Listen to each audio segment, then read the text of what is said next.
चाणूर मुष्टिक पहलवानों और कंस का उद्धार।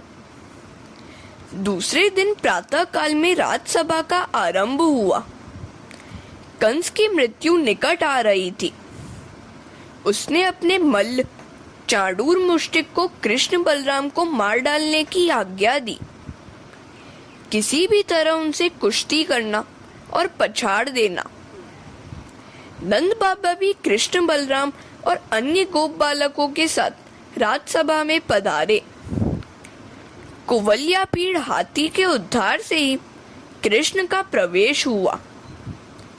रंगभूमि पर श्री कृष्ण पधारे।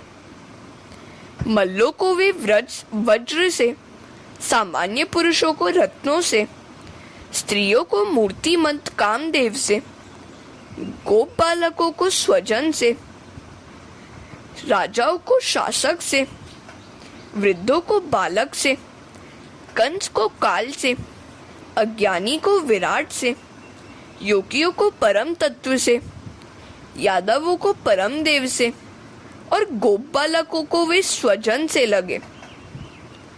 श्री कृष्ण का दर्शन करके सभी लोगों ने अपने अपने भावानुसार रौद्र, अद्भुत, श्रृंगार, हास्य, वीर, वात्सल्य, भयानक, विभत्स, शांत तथा प्रेम भक्ति रस का अनुभव किया। जिस व्यक्ति की जैसी भावना थी उसी को उसी रूप में भगवान दिखाई दिए। जब रामचंद्र जी राजा जनक की सभा में पधारे थे तब भी वैसा ही हुआ था। जिनकी रही भावना जैसी, प्रभु मूर्ति देखी तिन तैसी। चाणूर और मुष्टिक तो मदिरा पान करके लड़ने के लिए तैयार ही बैठे हुए थे। श्री कृष्ण और बलराम राजसभा में पधारे तो उन मल्लों ने ललकारते हुए कहा, अरे बालकों, आओ हम कुश्ती करें। महाराज कुश्ती के बड़े शौकीन हैं। जो जीतेगा उसे महाराज इनाम देंगे। कृष्ण ने कहा, अच्छा, राजा को प्रसन्न करना कर्तव्य है, किंतु हम तो ठहरे बालक, हम कुश्ती कैसे करेंगे? मदिरापान से उन्मत्त चाणूर बोला, अरे तू बालक है ही नहीं, तू तो बड़ा हो गया है। तूने तो बड़े बड़े राक्षसों को मार डाला है। और उसने कृष्ण का हाथ पकड़कर घसीटने का प्रयत्न किया। कृष्ण ने कहा, यह तो अधर्म का युद्ध होगा। चाणूर ने कहा, लड़ने में धर्म क्या और अधर्म क्या? कृष्ण ने कहा, यदि तुझे लड़ना ही है तो मैं कुछ डरने वाला नहीं हूँ। मेरी माता ने दूध माखन खिलाकर मुझे भी हष्ट पुष्ट बनाया है। तो चाणूर के साथ कृष्ण की और मुष्टिक के साथ बलराम की कुश्ती शुरू हो गई।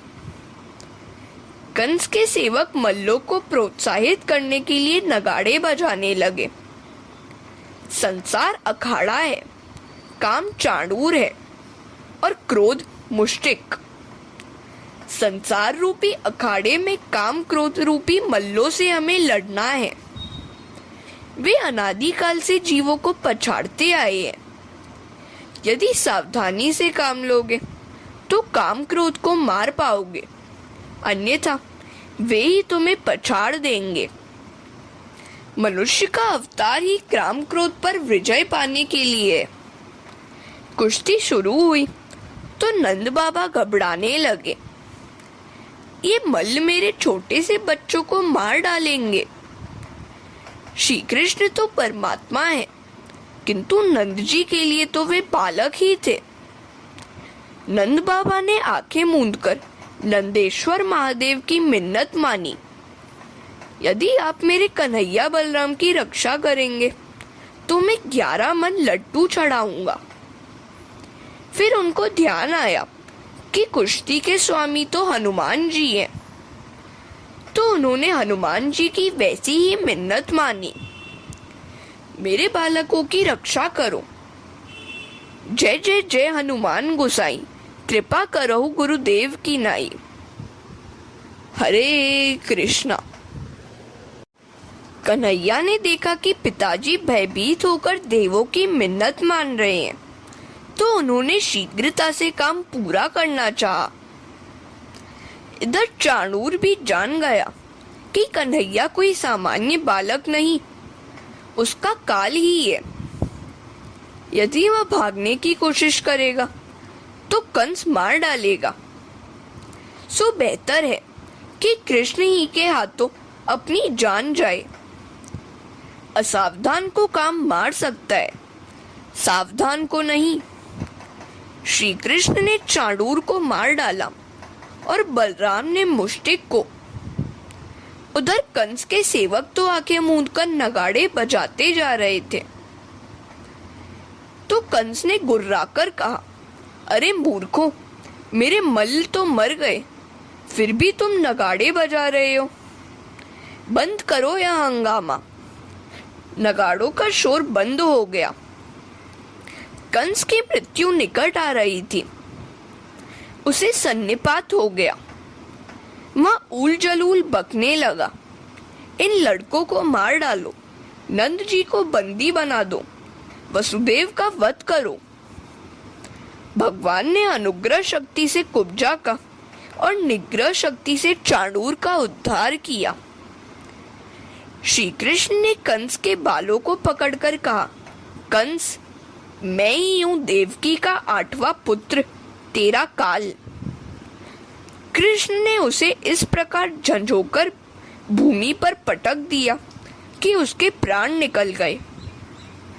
कंस वध से सभी को प्रसन्नता हुई, किंतु उसकी रानियों को दुख हुआ।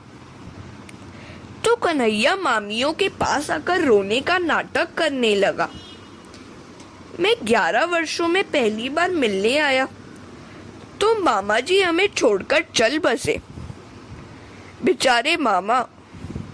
मामी कहने लगी, कन्हैया तू मत रो, जो होना था सो हो गया। वे बाल हत्याओं के पाप के कारण ही मर गए, तेरा कोई दोष नहीं है। श्री कृष्ण तो परमात्मा है, परमात्मा तो निर्दोष ही है। वे किसी को मारते नहीं, तारते हैं, मुक्त करते हैं। वे सभी को आनंद देते हैं। रामायण में मंदोदरी ने भी श्री राम को निर्दोष बताकर रावण को ही दोषी ठहराया था।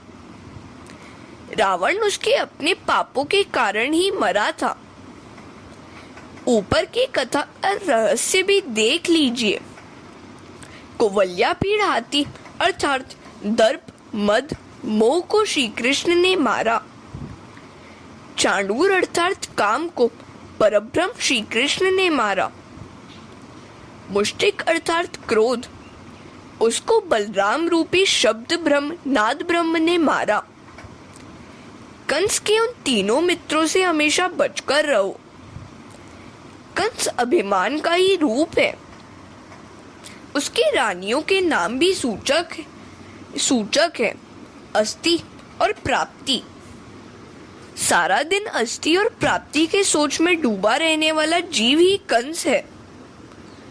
नीति अनीति से धर्मोपार्जन करके मौज उड़ाने की इच्छा करने वाला, संसार सुखों का उपभोग करने वाला कंस ही तो है। कंस उग्रसेन को बंदी बनाकर राजा बन बैठा था। उस समय एक कंस था। आज तो जहां देखो वहां कंस ही कंस मिलेंगे। जीव हमेशा काम क्रोध से पिटता आया है, उसको मारना है। शब्द ब्रह्म की उपासना से क्रोध मरता है और परब्रह्म की उपासना से काम मरता है। हरे कृष्णा। कंस का उद्धार हो गया, क्योंकि भगवान का नाम लेकर मरने वाला चाहे दुष्टात्मा क्यों ना हो, उसका उद्धार हो ही जाता है। संबंध के बिना स्नेह उत्पन्न नहीं हो पाता। सो परमात्मा से संबंध जोड़ लो, उनसे जो चाहो सो संबंध स्थापित कर लो। परमात्मा के किसी भी स्वरूप को इष्ट देव के रूप में अपनाकर उनसे संबंध जोड़ लो। लौकिक स्नेह में भी संबंध की जरूरत रहती ही है। कोई बीमार होगा तो उसका जान पहचान वाला ही उसे देखने आएगा। संबंध ही स्नेह को जन्म देता है। लोग धनिकों, अफसरों, मंत्रियों के साथ तो तुरंत ही संबंध जोड़ लेते हैं, किंतु परमात्मा से संबंध जोड़ने में अलसाते हैं। सच्चा संबंधी ईश्वर ही है। ईश्वर से संबंध कायम करने वाले को सब कुछ मिलता है। श्रुति के अनुसार एक परमात्मा अनेक स्वरूप है। वंदन और पूजन तो सभी देवों का करना है, किंतु ध्यान तो ईश्वर का ही करना है। एक ही स्वरूप में मन लगाए रखने से ध्यान शक्ति बढ़ती है और मन उसमें स्थिर होता है। कंस वैरभाव से कृष्ण का विचार करता था, फिर उसके मन में शत्रु रूप से भी वास तो कृष्ण का ही था, सो उसका उद्धार हो गया। ईश्वर की मार में भी प्यार होता है। ईश्वर जिसे मारते हैं उसे ताड़ते भी हैं। कंस का श्री कृष्ण ने वध नहीं किया, उद्धार किया।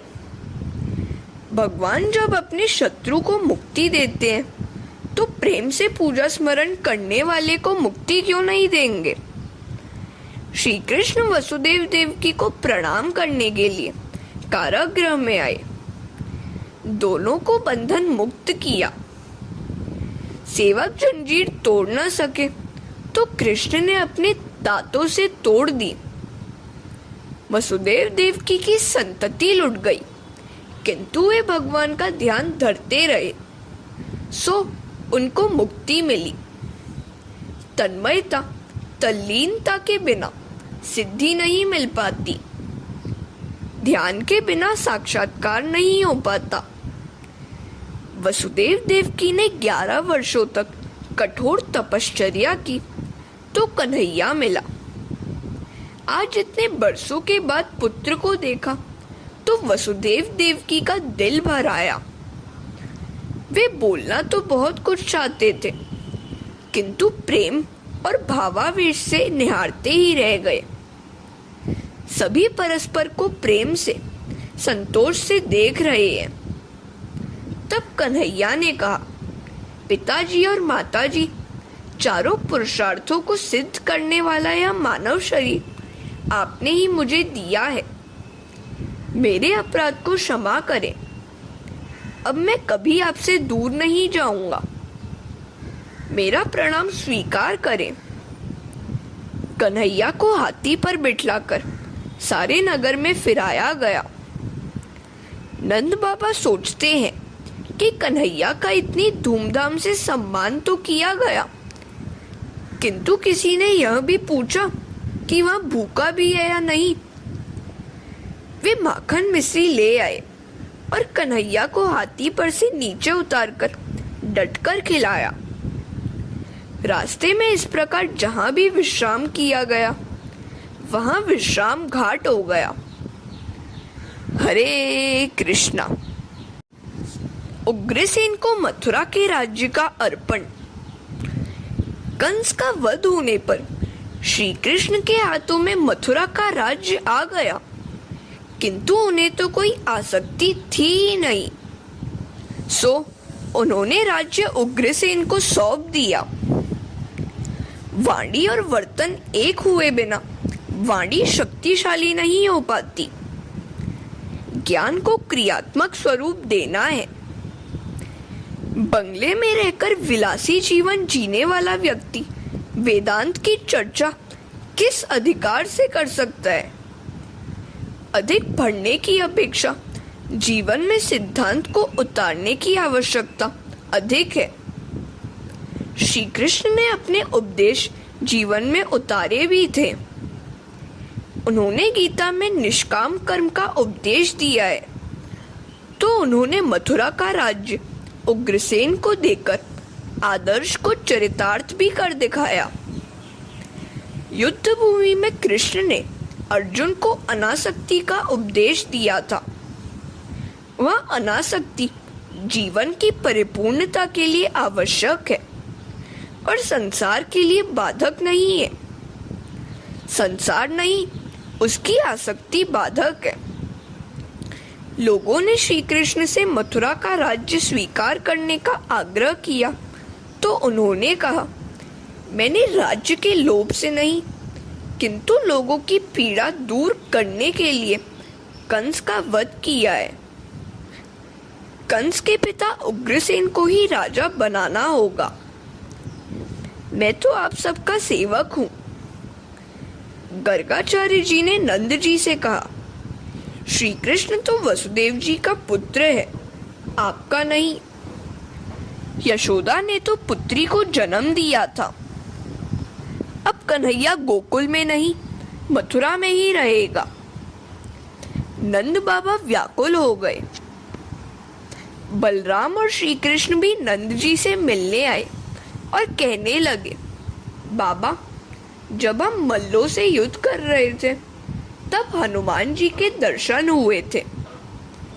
नंद जी ने मान लिया कि उन्होंने हनुमान जी की मिन्नत मानी थी, सो उन्होंने बालकों की रक्षा की। अगर ऐसा नहीं होता तो मेरे ये बालक उन मल्लों को कैसे पछाड़ सकते थे। नंद बाबा बड़े भोले हैं। श्री कृष्ण नंद जी से कहने लगे, लोग चाहे जो कहे, हम तो आपके ही हैं। आप ही मेरे पिता हैं। मैंने कंस का वध किया है, सो जरासंध, दंतवक्त्र आदि राजा मेरे शत्रु हो गए हैं। यदि मैं गोकुल जाऊंगा तो वे सब वहां मुझसे लड़ने के लिए आएंगे और सभी गोकुल वासियों को भी सताएंगे। सो मैं कुछ समय के लिए यहीं रहकर उन राजाओं का पराभव करके गोकुल में आऊंगा। आपके आशीर्वाद से सब कुछ ठीक हो जाएगा। मैं यहाँ का अपना काम पूरा करके आपके पास चला आऊंगा। आप गोकुल पधारे और मेरी माता, सखियां और गायों की देखभाल करें। मेरी माता से कहना कि उसका कन्हैया अवश्य लौटेगा। प्रेम में आग्रह हो सकता है, दुराग्रह नहीं। नंद बाबा कहने लगे, बेटे, मैं दुराग्रह तो कैसे कर सकता हूँ। मैंने तेरी नहीं, तेरे सुख की ही कामना की है। हमने अपने सुख के लिए नहीं, तेरे सुख के लिए ही प्रेम किया है। मैं नारायण से हमेशा प्रार्थना करता रहूंगा कि वे तुझे सुखी रखें। कभी व्रज में अवश्य आना। कन्हैया कहने लगा, हाँ हाँ, अपना काम पूरा करके मैं अवश्य लौटूंगा। मेरी माता से भी यही कहना। मेरी गायों की देखभाल करना। यह प्रसंग भागवत में नहीं है किंतु अन्य ग्रंथों में है। गोकुल के कृष्ण अनुपम है। उनका स्वरूप दिव्य है और आनंद अलौकिक, किंतु तत्वतः गोकुल और मथुरा के कृष्ण एक ही हैं। हरे कृष्णा। श्री कृष्ण बलराम का संदीपनी ऋषि के आश्रम में गुरुकुल प्रवेश। सद्गुरु की सेवा तो ईश्वर को भी करनी पड़ती है। गुरु सेवा का आदर्श स्थापित करने के हेतु श्री कृष्ण क्षिप्रा नदी के किनारे उज्जैन क्षेत्र में सांदीपनी ऋषि के आश्रम में विद्या प्राप्त करने गए। सुपात्र संत की सेवा किए बिना ईश्वर की कृपा प्राप्त नहीं हो सकती। किसी तपस्वी पवित्र संत की धन, तन, मन से सेवा करोगे तो उनके अंतर के आशीर्वाद मिलेंगे। मनुष्य के लिए ऐसी संत सेवा आवश्यक है। सेवा द्वारा प्राप्त विद्या सफल होती है। पुस्तक पढ़कर प्राप्त किया गया ज्ञान धन और प्रतिष्ठा दिला सकता है, किंतु मन की शांति नहीं। संत न केवल बोलकर किंतु मौन रहकर भी उपदेश देते हैं। संत का प्रत्येक व्यवहार ज्ञान और भक्ति से भरा हुआ है। केवल स्व प्रयत्न से प्राप्त विद्या अभिमान भी लाती है। पवित्र संत की सेवा करके प्राप्त की गई विद्या विनय और विवेक लाती है। श्री कृष्ण गुरु के लिए वन में से लकड़ी लाते थे और पानी भी भरते थे। प्राचीन काल के गुरु विरक्त थे, सो उनके शिष्य भी वैसे ही बन पाते थे। वैराग्य के बिना विद्या शोभा नहीं देती। यदि विद्याभ्यास के समय विद्यार्थी विलासी जीवन जिए तो विद्या नष्ट हो जाती है। भगवान का विद्यार्थी जीवन बड़ा संयमी था। गुरु के अच्छे बुरे विचार, संस्कार आदि सब कुछ विद्यार्थी के जीवन में उतर आते हैं। आजकल के प्रोफेसर ही विलासी होते हैं, सो विद्यार्थी का विलासी बन जाना स्वाभाविक ही है। विलासी शिक्षक का सांकर भाष्य पढ़ना निरर्थक है। प्राचीन गुरु तो स्वयं संयमी थे, सो शिष्य भी संयमी बन जाते थे। आजकल पैसा कमाने की विद्या ही पढ़ाई जाती है।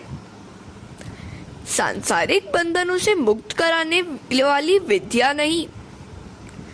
गांव में पढ़ाई की योग्य व्यवस्था नहीं है और शहर में तो मात्र रुपया कमाना ही सिखाया जाता है। आज आत्मविद्या, अध्यात्म विद्या का तो नामो निशान तक मिट गया है। आत्मा, परमात्मा, उन दोनों का संबंध, जीवन का सच्चा लक्ष्य आदि कुछ भी समझाया पढ़ाया नहीं जाता। ज्ञान तो बढ़ता जा रहा है, किंतु विद्या घटती जा रही है। ज्ञान का उपयोग छल कपट के लिए ही किया जा रहा है। सा विद्या या विमुक्त है। विद्या ही है जो प्रभु के चरणों में ले जाए, मुक्ति दिलाए। गुरुकुल में पढ़ने आई एक गरीब ब्राह्मण पुत्र के साथ श्री कृष्ण की मैत्री हो गई। वह सौराष्ट्र का था और उसका नाम सुदामा था। श्री कृष्ण के अन्य किसी भी मित्र का उल्लेख नहीं है। सुदामा का अर्थ है इंद्रियों का दमन, निग्रह करने वाला। इंद्रियों के निग्रह के बिना न तो विद्या मिलती है और न फलती है। विद्यार्थी के लिए इंद्रिय दमन बड़ा आवश्यक है।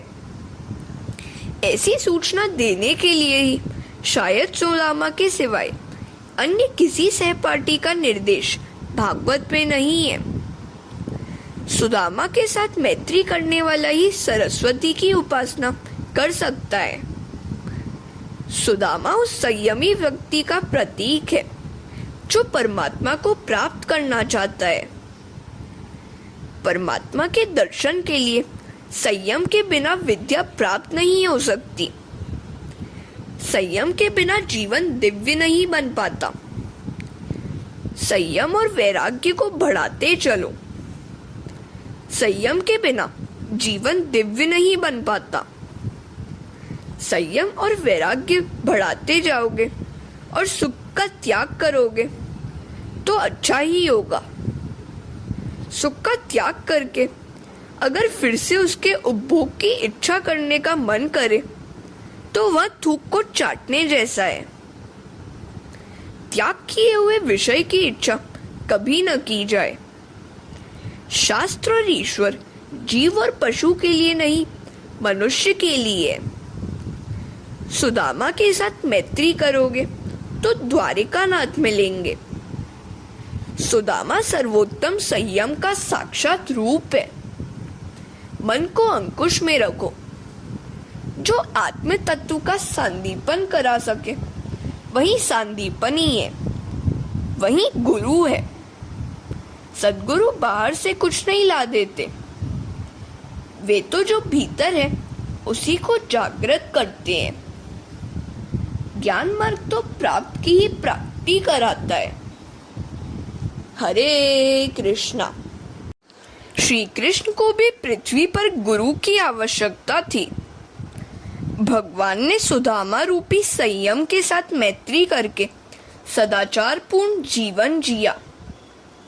आज का विद्यार्थी भी यदि सुदामा से मैत्री करके विद्याभ्यास करे तो उसकी विद्या सफल हो सकती है, किंतु वह बात आज कहाँ।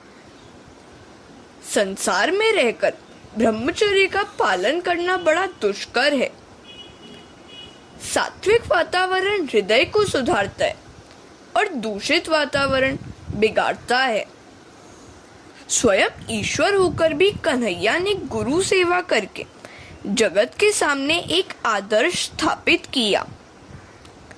पिता पुत्र के वंश को बिंदु वंश और गुरु शिष्य के वंश को नाद वंश कहते हैं। नाद वंश बिंदु वंश की अपेक्षा श्रेष्ठ है। विद्याभ्यास की समाप्ति हुई तो कन्हैया ने गुरु दक्षिणा देने की इच्छा प्रकट की। सांदीपनी ऋषि ने कहा, क्षिप्रा नदी के किनारे बसे हुए मेरे आश्रम में फल और जल की कुछ कमी नहीं है, और दूसरी किसी वस्तु की तो मुझे आवश्यकता ही क्या है। कन्हैया कहता है, गुरुजी वह तो ठीक है, किंतु गुरु दक्षिणा दिए बिना मेरी विद्या असफल रह जाएगी, सो आपको कुछ न कुछ मांगना ही होगा। सांदीपनी ऋषि ने कहा, यदि कोई सुपात्र विद्यार्थी मिल जाए तो कुछ भी पाने की आशा न करके विद्या दान करके विद्या वंश बढ़ाते रहना। ज्ञान दान में कृपणता न करना। शिष्य परंपरा बढ़ाते हुए विद्या दान करते रहना। बस यही मेरी इच्छा है। कृष्ण ने गुरु को दिए वचन का पूर्णतः पालन किया। उन्होंने अर्जुन को युद्ध क्षेत्र में गीता का दिव्य ज्ञान तो दिया, किंतु उससे लिया तो कुछ भी नहीं। उन्होंने न केवल अर्जुन को ज्ञान दिया, अपितु उसकी और उसके अश्वों की सेवा भी की। महाभारत में लिखा गया है कि रात्रि के समय श्रांत अर्जुन सो जाता था तो श्री कृष्ण उसकी सेवा करते थे और घोड़ों की देखभाल करते थे। घोड़ों के घावों की मरहम पट्टी भी करते थे। अर्जुन श्री कृष्ण को अपना गुरु मानता था, किंतु श्री कृष्ण ने उसे कभी शिष्य नहीं माना, सखा ही माना। ज्ञानोपदेश तो दिया, किंतु गुरु दक्षिणा या कोई बदले में चीज नहीं मांगी। गुरु निरपेक्ष होना चाहिए और शिष्य निष्काम। किंतु आजकल तो छोटे बड़े सभी लोग दो दो हाथों से सब कुछ बटोरना चाहते हैं।